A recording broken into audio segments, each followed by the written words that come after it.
দর্শক, আমি শুধু এইটুকু বলতে চাবো, এই সেই তেঁতুল গাছ, যে তেঁতুল গাছ নিয়ে এত রহস্য, এত কাহিনী এবং এত কৌতূহল। এই তেঁতুল গাছের উপরে দেখবেন কোনো ডালপালা নেই, সবগুলো কাটা। এবং কিছু কবিরাজ এখানে যাচ্ছিল, আমি আপনাদের যেখানে কিছু আলামত দেখাবো, দেখেন আমি ঝরবো না এখনই।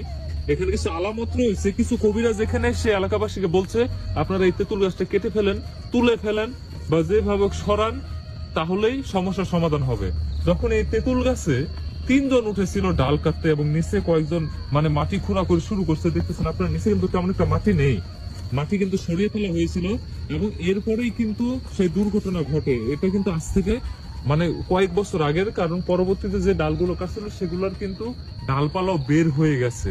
তো এই তেঁতুল গাছে 3 জন উঠেছিল ডালগুলো কাটতে, সেখান থেকে 2 জন পরে মারা যায়, আরেকজন ভয়ে কাঁপতে কাঁপতে পরে, ঠিকই সে এখনো বেঁচে আছে কিন্তু পঙ্গু অবস্থায় বিছানায় পড়ে আছে। তাহলে এই এক তেঁতুল গাছের নিচে নাকি 7 বাড়ির 7 জনের কোন একটা আলামত, কালো জাদুর আলামত পোতা